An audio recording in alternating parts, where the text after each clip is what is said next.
is we flush it. What we're flushing is actually the acid and the oxidizer, because there's two syringes right there. You want to see? So because nothing gets used overnight, it's good to flush it with water, and then when it's done with that process, it will go to running the 4 ppm, which is the standard that we use to make sure that the instrument is running that within 10% plus or minus, and then a blank, and then all the samples, and then we end it again with the 4 ppm and a blank to make sure that the instrument is working. And that's for the TOC. She is setting up stuff for fluoride. So what we do is every day we set a curve and a slope. So we start at 0.02 all the way to 5 ppm. And then once we set the curve, then we start, we check it with 1 ppm and 2 ppm, and then we start the samples. So this is a daily routine. So we make sure that that meter is working, the probe is working as well. Okay. So it's like a calibration. Setting up for alkalinity. We use these two as alkalinity. This is a pH probe, and that's a reference probe. And this is the mechanism that works with that. And we use 0.02 normal sulfuric acid as a titrant. Okay. So what she's first gonna do is she's gonna check the blank, which is the DI water, and then she will check our 100 ppm standard, in-house standard we make to make sure that it reads that, and it has to be plus or minus 10%. Okay. And then once we're done with that, because it'll also record the pH and the temperature. When we're done with that, then we add this probe, which is the hardness probe. It's a membrane probe, and very, very finicky, extremely finicky. It'll take about 2-3 tries to get it into submission, basically, because it has to regulate. And then what we do is, again, blank 100 ppm for hardness. It's not the same 100 ppm as the alkalinity. And this is all done in-house. So for the membrane probe, because it has a little wider range, we do plus or minus 20% error. So, yeah. So that, and then we do the samples, and then we we verify it with a 10 ppm, which is, it's not an in-house or anything, we buy it. So we check it. That's also 10% as well, as far as error.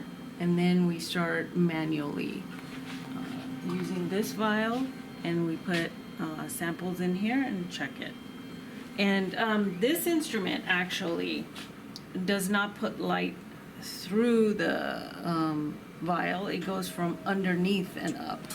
So it's a different technology, but it's been good. And you're doing these for each of the unit process, like you have them labeled? Well, this one we only do CFE all the way to SRC. So just the filter area all the way down to the source. Okay. And everything is written down. And then it's transposed into the hot ones.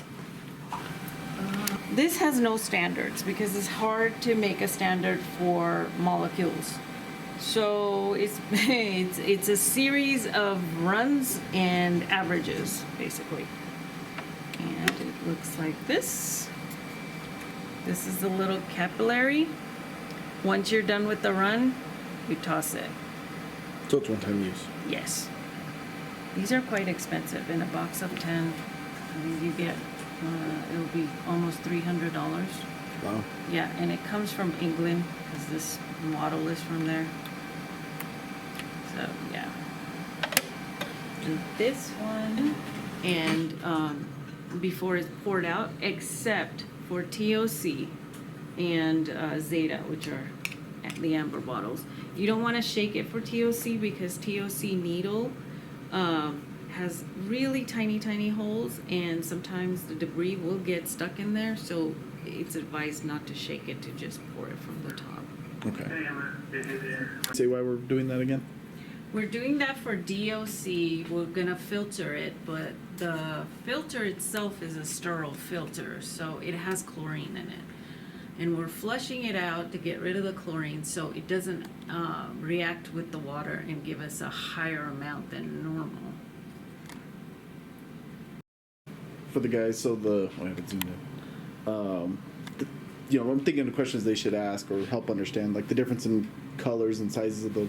Oh, sizes don't matter. I just had this available, but the color matters in that TOC and zeta potential, that's what the amber bottles are really used for.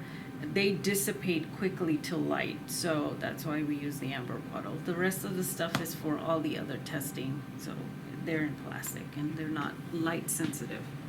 Okay. That's why we use it. And is there any importance as to, like, I know I've asked you before, but for others that haven't seen it or going, like, is there any procedures you want them to follow in getting these for any type of reason, like the importance of, hey, this is why we grab it this way, or maybe flush the bottle a few times, or?